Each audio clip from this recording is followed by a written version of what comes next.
எல்லாருக்கும் வந்து கொழா புட்டு செய்யணும் அப்படின்னு சொல்லிட்டு ஒரு ஆசை இருக்கும். ஆனால் அந்த கொழா புட்டு அந்த அந்த அது இல்லாதவங்க என்ன பண்ணணும் அப்படி சொல்லி பார்த்தீங்கன்னா, கவலைப்படக்கூடாது. நம்ம என்ன பண்ணுறோம் அப்படி சொல்லி பார்த்தீங்கன்னா, ஒரு தேங்காய் தொட்டி இருக்குல்ல, தேங்காய் உடைச்சி நம்ம வச்சுருப்போம் பார்த்தீங்களா, அதை எடுத்துக்கோங்க. அதை வந்து ஃபஸ்ட்டு நீங்கள் அடுப்பில் காட்டிக்கோங்க. எதுக்குன்னா, அந்த அந்த நாரெல்லாம் இருக்குல்ல, அந்த நாரெல்லாம் பொசுங்கிடணும். அந்த பொசுங்கிறதுக்காக நம்ம நல்லாவே நெருப்பில் காட்டணும். அது பார்த்திங்கன்னா நல்லா ப்ரௌன் கலரில் ஆயிரும். லைட்டாக வந்து ஒரு நல்லா ரஃப்பான கிளாத் வச்சு அதை நல்லா தொடச்சி எடுத்துக்கோங்க. தொடச்சி எடுத்துகிட்டு என்ன பண்ணுங்கள் அப்படி சொல்லி பார்த்தீங்கன்னா, இன்னும் கொஞ்சம் கூட சூடு பண்ணிக்கோங்க. அது கொஞ்சம் பார்த்திங்கன்னா லைட்டாக பிளாக் கலரில் மாறும். இந்த மாதிரி மாறும்போது அந்த பொடியெல்லாம் இல்லாமல் இருக்கும். அது பார்த்திங்கனாவே உங்களுக்கு தெரியும். அந்த மாதிரி எடுத்து வச்சுக்கோங்க. அதுக்கப்புறம் ஒரு கடாய் ஆட் பண்ணிவிட்டு, அந்த புட்டு செய்கிற மாவு இருக்கு இல்லையா, அதை வந்து ஒரு 5 நிமிஷத்துக்கு ஸ்லோ ஃப்ளேமில் வச்சு நல்லா வறுத்துக்கோங்க. அந்த ஸ்மெல் வந்து நமக்கு டிஃப்ரெண்ட்டாக வரும். அது வர வரைக்கும் நல்லாவே வறுத்துக்கோங்க. வறுத்து வச்சுட்டு என்ன பண்ணுங்க அப்படி சொல்லி பார்த்தீங்கன்னா, ஒரு கடாயில் போட்டுக்கோங்க. கடாயோ இல்லை ஒரு பவுல்லையோ போட்டுக்கோங்க.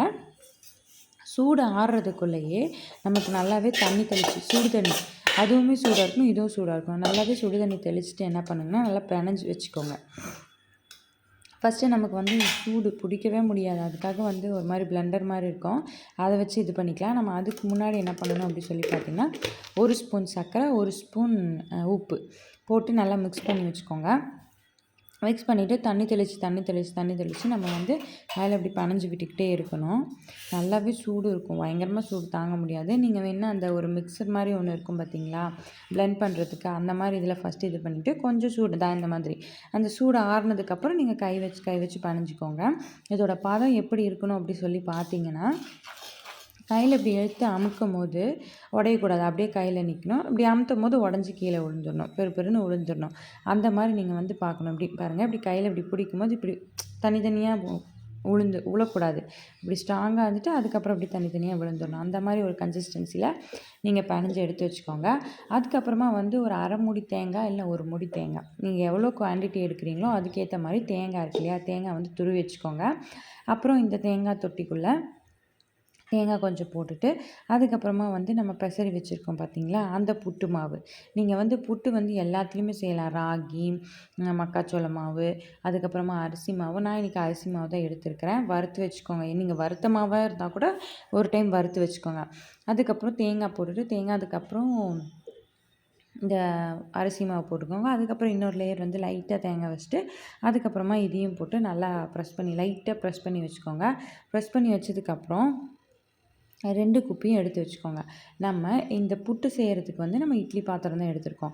அந்த இட்லி பாத்திரத்துக்குள்ளே நீங்கள் என்னென்ன போடுறீங்க அப்படி சொல்லி பார்த்தீங்கன்னா, கொஞ்சம் கருவேப்பிலை, ஒரு பட்டை, 2, 3 கிராம்பு, ஒரு ஏலக்காய், சின்ன வெங்காயம் ஒரு துண்டு, கருவேப்பிலை குச்சி இருக்குது பார்த்தீங்களா அது. இது எல்லாத்தையும் போட்டு முதல்ல கொதிக்க வச்சுருங்க. இந்த மணம் இந்த ஸ்மெல் என்ன ஆகும் அப்படி சொல்லி பார்த்தீங்கன்னா, இப்போ நம்ம தேங்காய் தொட்டி வந்து அதுக்குள்ளே வச்சு தான் நம்ம வந்து வேக வைக்க போகிறோம். அப்படி வேக வைக்கும்போது அந்த ஸ்மெல்லும் இது கூட சேர்ந்து பார்த்திங்கன்னா நல்ல அரோமாவாக இருக்கும், நல்ல ஸ்மெல்லாகவும் இருக்கும். சாப்பிடும்போது அந்த ஸ்மெல்லும் நம்ம கூட உள்ளே சேர்ந்து ட்ராவல் ஆகும். அதுக்காக தான் சொல்கிறேன். எப்பயுமே புட்டு வந்து வெறும் தண்ணியில் வைப்போம். அந்த மாதிரி வைக்காமல் பாருங்கள், நான் இது உள்ளெல்லாம் போட்டு கொதிக்க வச்சுட்டேன். கொதிக்க வச்சதுக்கப்புறம் என்ன பண்ணுங்க அப்படி சொல்லி பார்த்தீங்கன்னா, நல்லா கொதிச்சிடும். கொதிச்சதுக்கப்புறம் நம்ம இட்லி தட்டை வச்சுட்டு நம்ம ஆப்போசிட் சைடில் தான் வைக்க போகிறோம். ஏன்னா 4மே வச்சா ஒரு மாதிரி கொஞ்சம் பெரிய தேங்காய் தொட்டியாக, அதனால் இடம் செட் ஆகலை. அது காரணம் வந்து இந்த மாதிரி நம்ம வச்சிடறோம். வச்சுட்டு நம்ம மூடி போட்டு ஒரு 10 நிமிஷம் இல்லை 15 நிமிஷத்துக்கு வந்து மீடியம் ஃப்ளேமில் வச்சு நல்லா வேக வைக்கணும். ஏன்னா தண்ணி கொதிச்சிருச்சு. அதனால் மீடியம் ஃப்ளேமில் வச்சு கொதிக்க வச்சா நம்ம உள்ள அந்த தண்ணிக்குள்ளே போட்டிருக்கோம் பார்த்தீங்களா, கருவேப்பிலை இதெல்லாம் சேர்ந்து அந்த அரோமாவோடு சேர்ந்து வெந்து வரும். வெந்து வரும்போது நமக்கு நல்லா தெரியும். இந்த புட்டு வந்து நல்லா பொடியாக அரைச்சி வச்சுருக்கோம். அதனால தண்ணி வந்து மீடியம் சைஸ் தான் ஊற்றிருக்கோம். அப்போ வந்து அது நல்லாவே டைட்டாக பிடிக்காமல் உதிரியாக தான் இருக்கும். இது கொஞ்சம் ஷேக் ஆகிடுச்சு. ஆனால் நீங்கள் அப்படியே லைட்டாக ரொம்ப மெதுவாக எடுத்திங்கன்னா அந்த ஷேப்போடு சேர்ந்து வரும். சேர்ந்து வரும்போது நான் என்ன பண்ணேன், இன்றைக்கி கேரளா ஸ்டைலில் வந்து கடலைக்கறி தான் வச்சுருந்தேன். அந்த கடலைக்கறி சாப்பிடவே நல்லா சூப்பர் டேஸ்ட்டாக இருந்துச்சு. இது கூட நான் போட்டு சாப்பிட்டேன். நல்ல சூப்பரான டேஸ்ட் கொடுத்துச்சு. ட்ரை பண்ணி பாருங்கள்.